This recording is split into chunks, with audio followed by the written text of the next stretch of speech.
अमन के नाम पर भारत का नुकसान करते थे और हम अमन के नाम पर ये सब कुछ बर्दाश्त करते रहते थे, शांति के नाम पर, अमन के नाम पर।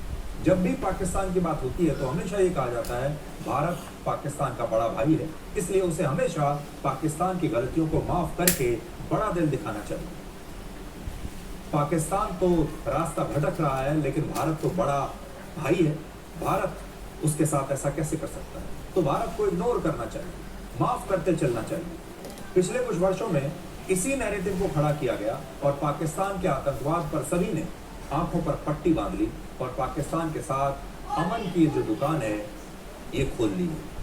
सच्चाई है कि इस अमन की दुकान में इतना बड़ा धोखा छिपा हुआ है जिसकी कोई हद नहीं। और यही बड़े भाई वाला नैरेटिव भारत में भी वर्ष 2014 से पहले जो बहुसंख्यक हिंदू हैं उनके लिए प्रयोग होता था।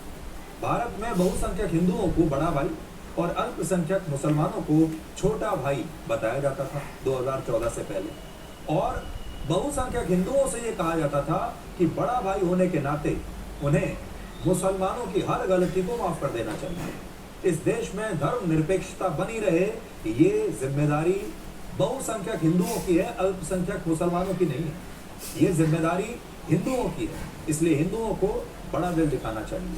हिंदुओं को अल्पसंख्यक मुसलमानों के लिए ज़्यादा जगह छोड़नी चाहिए, ज़्यादा सहनशीलता दिखानी चाहिए। लोकतंत्र की जिम्मेदारी, धर्मनिरपेक्षता की जिम्मेदारी, ये सब बहुसंख्यक हिंदुओं की है, ऐसा भारत में कहा जाता था। और बिल्कुल यही जो पॉलिसी है ये भारत और पाकिस्तान के संबंधों में भी है।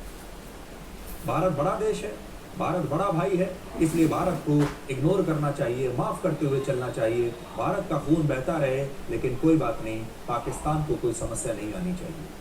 एक बार और माफ कर दीजिए, एक बार और माफ कर दीजिए, कोई बात नहीं, पाकिस्तान हमारा छोटा भाई है। और हमारे जो देश के नेता हैं वो सोचते थे कि जब हम पाकिस्तान को माफ करेंगे, पाकिस्तान से अपनी नज़दीकियाँ बढ़ाएंगे तो भारत में रहने वाले मुसलमान हमसे खुश हो जाएंगे और जब चुनाव आएगा तो हमें वोट देंगे। और ये तुष्टीकरण की राजनीति हमारे देश में 2014 तक चली, चाहे भारत पाकिस्तान के संबंध हो या भारत में भी जो अंदरूनी राजनीति हो वो भी ऐसी। इसलिए आज पाकिस्तान को एक बार फिर से एक्सपोज करने का दिन है, क्योंकि भारत में रहने वाले कुछ लोगों ने अपने पाकिस्तान के उन भाइयों के साथ मिलकर ये चिट्ठी लिखी है और दोबारा से वो अमन की दुकान खोल ली है। इस दुकान से आप लोग भी सावधान रहिएगा।